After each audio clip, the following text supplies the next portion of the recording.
They laughed when I asked why I was paying rent while my sister got everything for free. And that's when I decided to turn the tables completely.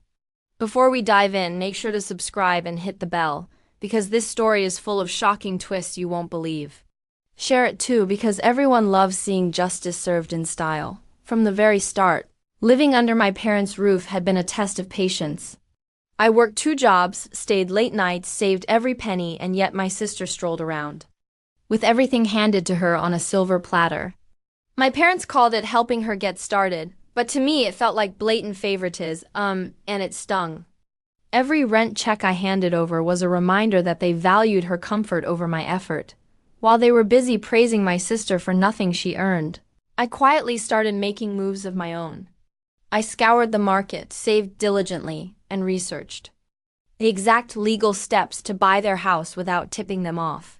Every family dinner, every comment about how responsible Nina is, made me smile inside. I was pretending to accept the unfairness while secretly plotting my victory.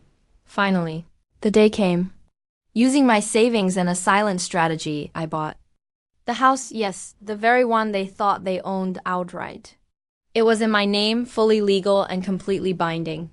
The feeling of control was intoxicating.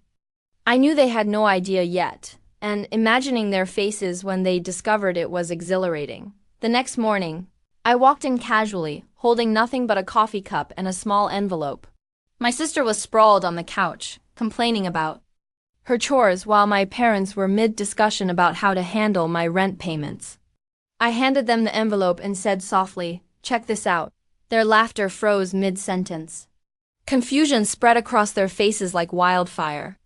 Inside, the papers showed the house was legally mine now, including every room, every door, and every corner they thought they could control. For the first time in years, my parents had no words.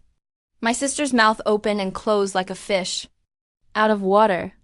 No threats, no manipulation, no favoritism could undo what I had done. The underdog they underestimated had quietly taken the ultimate step, turning the home they thought they owned into mine. And the best part? I hadn't even said a word about it until the perfect moment. The shift in power was instant. They sat, stunned, realizing that years of trying to control me, of making me pay while spoiling my sister, had all backfired. I didn't raise my voice. I didn't gloat. I simply smiled, sipped my coffee, and waited as the realization sank in. The girl they undervalued had just outsmarted them completely. The storm wasn't over, though. Watching their reactions unfold, I knew there would be attempts, whispers, and maybe even confrontations, but now I held all the cards. And every next move they made would have to contend with the quiet, patient, and unstoppable force they had spent years dismissing. Nina. The days that followed were electric, though. Outwardly, I acted calm. My parents tried subtle manipulation first. My dad would casually ask, "Nina, are you sure you understand what this means?" While my mom dropped hints about responsibilities and how managing a house isn't as simple as it seems. Every word they spoke was meant to intimidate me, but all it did was confirm that my move had hit them right where it hurt. My sister, on the other hand, acted like nothing had changed. She still lounged around, scrolling on her phone, occasionally making snide remarks about my responsibilities. She didn't realize that the power balance had already shifted completely. While she relied on favoritism, I had relied on strategy, patience, and timing. Every penny I saved, every step I planned, had brought me to this perfect moment. Then came the first real test. A family gathering my parents arranged to discuss the house and household rules. I walked in calm, collected, fully aware that all eyes were on me. My parents tried to dominate the conversation, reminding everyone that I was the youngest and inexperienced, while my sister whispered to cousins about how Nina thinks she owns everything now. I let them speak. I let them reveal their desperation. Every word they said tightened the grip of my plan. Every smug glance they threw my way became a step in my quiet victory. At the dinner table, my father cleared his throat and announced, "We've decided to make some adjustments so Nina understands her place.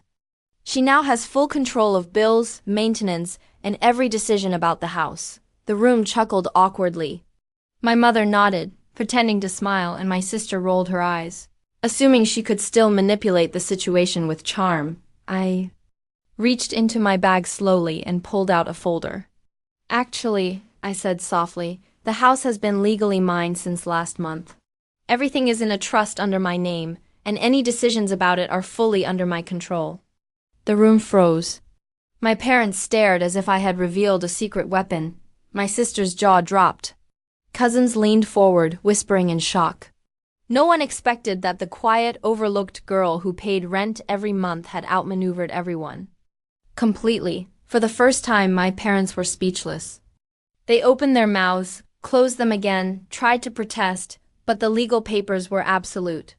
Every comment they had made about my inexperience or naivety now sounded absurd. I didn't need to shout. I didn't need to argue. The proof. The timing and the calmness in my voice were enough to show them that the underdog had not just caught up, she had taken over. That night, as I left the table, I felt an incredible sense of satisfaction.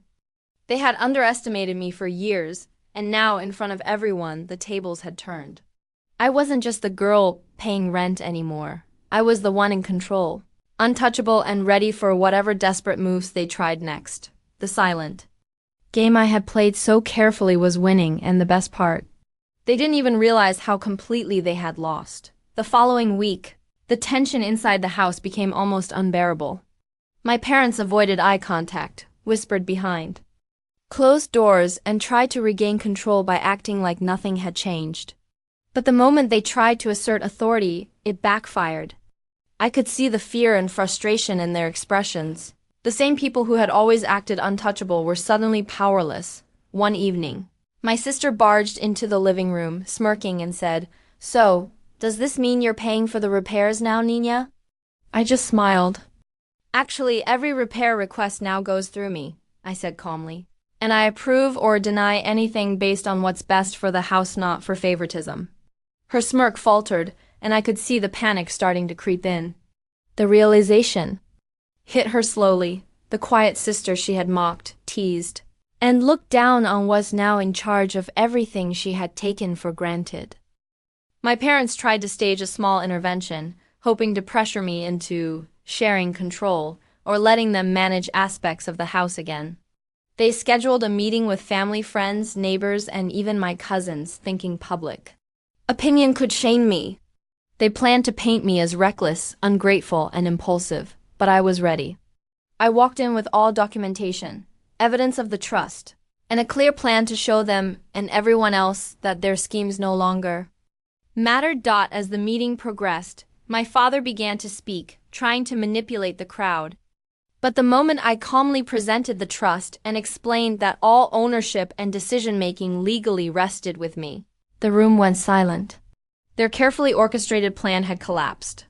My mother's fake smile faded, my father's confident tone cracked, and my sister looked like she had just seen a ghost. I didn't need to argue or shout. The proof spoke louder than any words. Later, while everyone was leaving, I overheard my parents whispering to each other. Their words were sharp, frustrated, desperate but powerless. They realized they had been outplayed at every turn. Every insult, every joke about me being the less capable child, every expectation that I would bow to their control had backfired spectacularly. The underdog they had mocked for years had quietly become the most powerful person in the house, and there was no coming back from it. That night, as I locked the front door and walked through my newly owned home, I finally allowed myself a smile. Every sacrifice, every hour of work, every penny saved had led to this moment. The quiet girl who paid rent while her sister lived for free had not just survived the family's favoritism. She had completely turned the situation around, claiming her victory in silence and precision.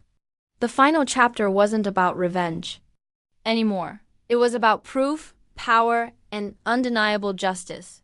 Weeks passed, and the house settled under my control. My parents didn't try another scheme. The shock of the trust and the public humiliation had silenced them completely. My sister avoided me, knowing that every attempt to manipulate or intimidate would fail. The house, once a symbol of their favoritism, had become a symbol of my patience, strategy, and quiet strength. I spent time walking through each room, imagining. The years I had endured every unfair chore, every snide comment, every rent payment that had felt like punishment. And now, every corner of the house belonged to me. I realized the victory wasn't just legal, it was emotional. I had turned the very place that represented their control into proof of my independence. One evening, my parents tentatively knocked on my door. My mother said softly, "Nina, we didn't realize how much you had done." My father nodded silently, too stunned to speak. I didn't need to respond. Their silence, their awe, and their newfound respect said everything. From underdog to undeniable victor, I had rewritten my story. I had transformed years of unfair treatment into a lesson in patience, strategy, and courage. And as I stood in the living room of the house I had quietly claimed, I felt something I had never felt before: freedom, satisfaction, and a triumph that no one could ever take away. Nina had not only survived the favoritism and manipulation, she had conquered it, proving that quiet determination and clever strategy could turn even the harshest injustice into the sweetest victory. The story ended here, with justice served, power reclaimed, and the underdog finally on top.